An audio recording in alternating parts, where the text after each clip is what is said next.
தமிழ்நாடு கர்நாடகம் இடையே காவிரி குறித்த 25 ஆண்டு கால போராட்டத்திற்கு பிறகு 1990 பாராளுமன்றத்தில் வாக்கெடுப்பு நடத்தி உச்ச நீதிமன்றத்திற்கு இணையான அதிகாரம் கொண்ட அமைப்பாக காவிரி நடுவர் மன்றம் சித்தகோஷ் முகர்ஜி தலைமையில் அமைக்கப்பட்டது. இது பாராளுமன்றத்தில் உச்ச நீதிமன்றத்திற்கு இணையான சம அதிகாரம் கொண்ட அமைப்பாக காவிரி நடுவர் மன்றம் அமைக்கப்பட்டது.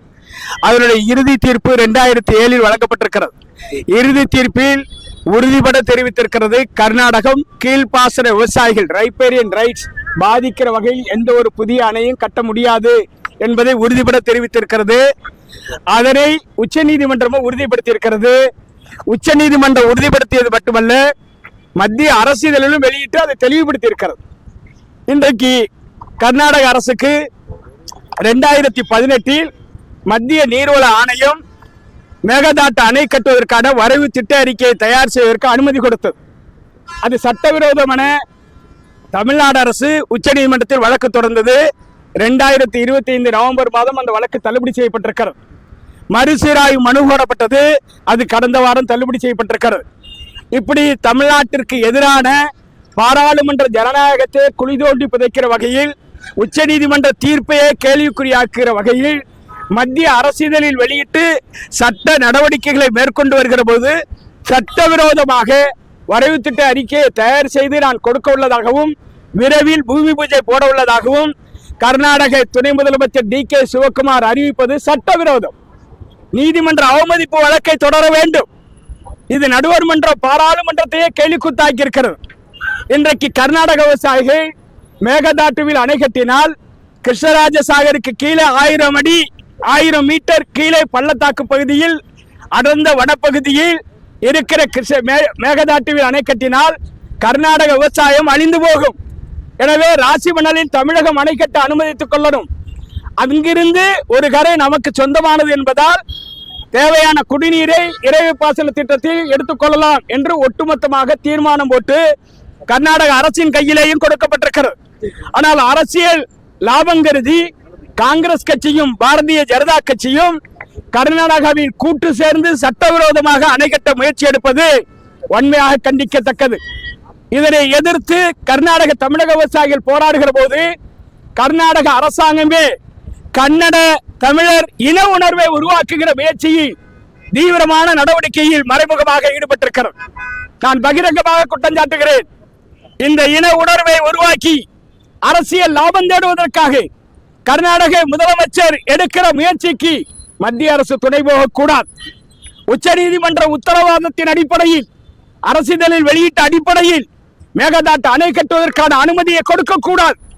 அப்படி அனுமதி கொடுத்து மேகதாட்டு அணை கட்டப்படுமையானால் தமிழ்நாடு சுடுகாடாக மாறி போய்விடும். தமிழ்நாட்டில் சென்னை உட்பட 11 மாநகராட்சியை உள்ளடக்கிய 32 மாவட்டங்களில் வாழக்கூடிய 5 கோடி மக்களுடைய குடிநீர் ஆதாரம் பறிபோகும். 25 லட்சம் ஏக்கர் விளைநிலம் பாலைவனமாக மாறும். விவசாயிகளும் விவசாய தொழிலாளர்களும் அகதிகளாக வெளியேறக்கூடிய பேராபத்து ஏற்பட்டிருக்கிறது. எனவே மேகதாட்டை தடுப்போம், கர்நாடகாவுக்கு நுழைவோம் என்கிற கோஷத்தை முன்வைத்து மேகதாட்டு முற்றுகை என்கிற போராட்டத்தை இன்றைக்கு துவங்கி இருக்கிறோம். நாளை காலையில் ஓசூர் வழியாக ஜூஜுவாடி வழியாக மேகதாட்டு பகுதியை முற்றுகையிட செல்ல இருக்கிறோம். இந்த போராட்டத்தில் ஆயிரக்கணக்கான விவசாயிகள் பங்கேற்க இருக்கிறார்கள். மத்திய அரசு உடனடியாக கைவிட வேண்டும், கொடுத்த அனுமதியை திரும்ப பெற வேண்டும், வரைவு திட்ட அறிக்கையை நிராகரிக்க வேண்டும் என்கிற கோஷங்களை முன்வைத்து எங்களுடைய பயணம் தஞ்சாவூரில் ராஜராஜ சோழன் சிலைக்கு மாலை அணிவித்து புறப்பட இருக்கிறோம். உச்ச நீதிமன்றம் கோட விரிவுரையில் இருக்கிறது. தேசிய பசுமை தீர்ப்பாயத்தில் ஒரு வழக்கு போட்டிருக்கிறார்கள். அந்த வழக்கு இனி ஜூலை மாதம் தான் விசாரணைக்கு வர இருக்கிறது. இது 1 மாத காலம் விடுமுறை அறிவிக்கப்பட்டிருக்கிறது. ஏற்கனவே 2021 என் தலைமையில் ஒரு குழு மேகதாட்டு பகுதியை பார்வையிட்டு அங்கே கற்கள் அமைக்கப்பட்டதையும் சாலைகள் அமைக்கப்பட்டதையும் ஆதாரத்தோடு எடுத்துரைத்து செய்திகள் வெளிவந்ததை தானே முன்வந்து தென்னிந்திய பசுமை தீர்ப்பாயம் ஒரு வழக்கு 2021 ஜூன் மாதம் தொடர்ந்தது. அந்த வழக்கில் கர்நாடக அரசாங்கம் சுற்றுச்சூழலை பாதிக்கிற வகையில், வனவிலங்கு சரணாலயங்களை பாதிக்கிற வகையில், வனங்களை அழிக்கிற வகையில் மேகதாட்டு அணை கட்டுவதற்கு தடை விதிக்கிறோம் என்று தடை விதித்தது. அந்த தடை விதித்ததை நமது தேசிய பசுமை தீர்ப்பாயம் முடக்குவதற்கோ மேலாண்மை செய்வதற்கோ சட்டத்தில் இடமில்லை.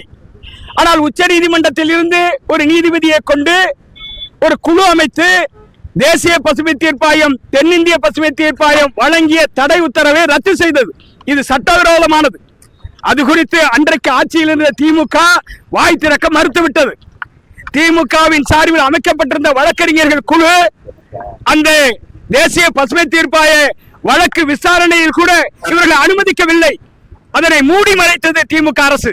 அதனுடைய விளைவுதான் இன்றைக்கு வரைவு திட்ட அறிக்கையை பெற்று மேகதாட்டு அணையை சட்டவிரோதமாக கட்டுவதற்கு கர்நாடக துணை முதலமைச்சர் பூஜை போடுகிற நிலையை உருவாக்கியவர் முன்னாள் முதலமைச்சர் மு க ஸ்டாலின் என்பதை வன்மையாக கண்டிக்க கடமைப்பட்டிருக்கிறேன். 5 ஆண்டு காலமாக அவர் காவிரி குறித்து வாய் திறக்காததால், மேகதாட்டு குறித்து மறுப்பு தெரிவிக்காததால் இன்றைக்கு ஒட்டுமொத்த தமிழக விவசாயிகளும் கர்நாடகாவுக்கு எதிராக போராட வேண்டிய நெருக்கடியை ஏற்படுத்தி சென்றிருக்கிறார்.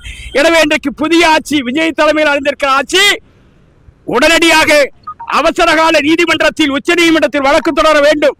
காவிரி நடுவர் மன்ற இறுதி தீர்ப்பை முன்வைக்க வேண்டும். அதனை ஆதாரத்தோடு எடுத்துரைத்து இந்த வரைவு திட்ட அறிக்கை நிராகரிக்க செய்ய வேண்டும். தேசிய பசுமை தீர்ப்பாய வழக்கு விரைவுபடுத்த வேண்டும். சட்டவிரோதமாக அணை கட்ட விஜய் அரசு அனுமதிக்க கூடாது என்பதை நாங்கள் வலியுறுத்துகிறோம்.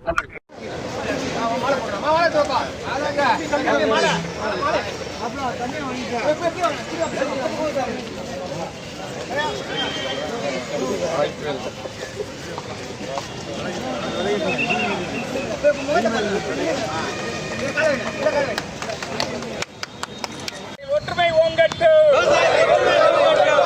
கட்டாதே கட்டாதே கட்டாதே கட்டாதே அழிக்காதே தமிழகத்தை அழிக்காதே. மேகதாட்டு அணை கட்ட சட்டவிரோதமாக செயல்படும் காவிரி டெல்டா சுடுகாடாகும். தமிழகம் சுடுகாடாகும். அரசு அனுமதியும் ராசி மணல் அணை கட்டி விவசாயிகள் நான்காக்க கர்நாடக போராடி வரும் நிலையிலே கர்நாடக விவசாயிகளுக்கும் எதிராக மேகதாட்டு அணை கட்ட முயற்சிக்கும் கர்நாடக அரசு கண்டிக்கிறோம் கண்டிக்கிறோம்.